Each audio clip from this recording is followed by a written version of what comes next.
Hi hello friends, welcome to my YouTube channel Kusuma Pratap. So ಇವತ್ತಿನ ವಿಡಿಯೋದಲ್ಲಿ ಪಾಲಕ್ ಸೊಪ್ಪಿನ ಸಾಂಬಾರನ್ನು ಯಾವ ರೀತಿ ಮಾಡೋದು ಅಂತ ತಿಳ್ಕೊಳ್ಳೋಣ.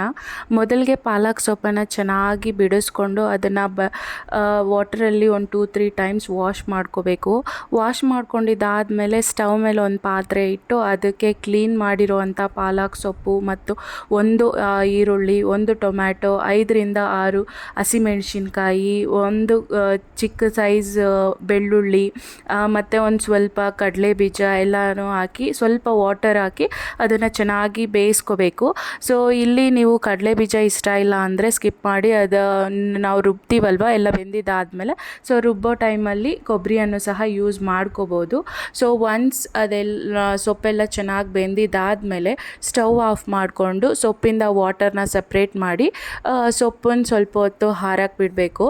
ಸೊ ಒನ್ಸ್ ಆರಿದಾದ್ಮೇಲೆ ನಾವು ಅದನ್ನು ಮಿಕ್ಸಿ ಜಾರ್ಗೆ ಹಾಕಿ ಯಾವ ರೀತಿ ಸೊಪ್ಪು ಸಾಂಬಾರಿಗೆ ನಾವು ರುಬ್ಕೋತೀವಿ ನುಣ್ಣಗೆ, ಸೊ ಅದೇ ರೀತಿ ರುಬ್ಕೊಂಡು ಮತ್ತು ಸ್ಟವ್ ಮೇಲೆ ಒಂದು ಪಾತ್ರೆ ಇಟ್ಟು ಅದಕ್ಕೊಂಚೂರು ಆಯಿಲ್ ಹಾಕಿ ಅದಕ್ಕೆ ಸ್ವಲ್ಪ ಕರಿಬೇವು, ಸ್ವಲ್ಪ ಸಾಸಿವೆ ಹಾಕಿ ರುಬ್ಬಿರೋವಂಥ ಮಿಶ್ರಣನ ಅದಕ್ಕೆ ಹಾಕಿ ಚೆನ್ನಾಗಿ ಫ್ರೈ ಮಾಡಬೇಕು. ಒನ್ಸ್ ಫ್ರೈ ಮಾಡಿದಾದಮೇಲೆ ಸೊಪ್ಪು ಸಾಂಬಾರಿಗೆ ನೀವು ಯಾವುದೇ ರೀತಿಯಾದಂಥ ಕಾಳುಗಳನ್ನ ಸಹ ಯೂಸ್ ಮಾಡ್ಬೋದು. ಸೊ ನಾನಿಲ್ಲಿ ಮೊಳಕೆ ಕಟ್ಟಿದ ಕಾಳನ್ನ ಯೂಸ್ ಮಾಡ್ತಾಯಿದ್ದೀನಿ.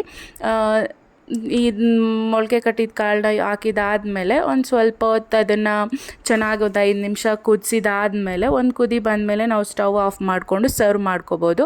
ಈ ಸಾಂಬಾರು ಬಂದು ಅನ್ನಕ್ಕೂ ಚೆನ್ನಾಗಿರುತ್ತೆ, ಮುದ್ದೆಗೂ ಚೆನ್ನಾಗಿರುತ್ತೆ. ಸೊ ಅನ್ನದ ಜೊತೆ ನೀವು ತುಪ್ಪ ಹಾಕ್ಕೊಂಡು ತಿಂದರೂ ಇನ್ನೂ ಚೆನ್ನಾಗಿರುತ್ತೆ. ಸೊ ಒಂದು ಸಲ ಟ್ರೈ ಮಾಡಿ ನೋಡಿ. ಟ್ರೈ ಮಾಡಿಬಿಟ್ಟು ಹೇಗಿತ್ತು ಅಂತ ಕಮೆಂಟ್ ಮಾಡಿ. ನನ್ನ ಚಾನಲ್ಗೆ ಹೊಸ್ದಾಗಿ ಬಂದಿದ್ದರೆ ಸಬ್ಸ್ಕ್ರೈಬ್ ಮಾಡ್ಕೊಳ್ಳಿ, ಶೇರ್ ಮಾಡಿ, ಲೈಕ್ ಮಾಡಿ. Thank you so much.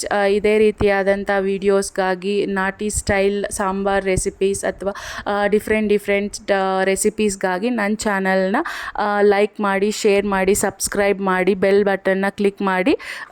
Thank you so much.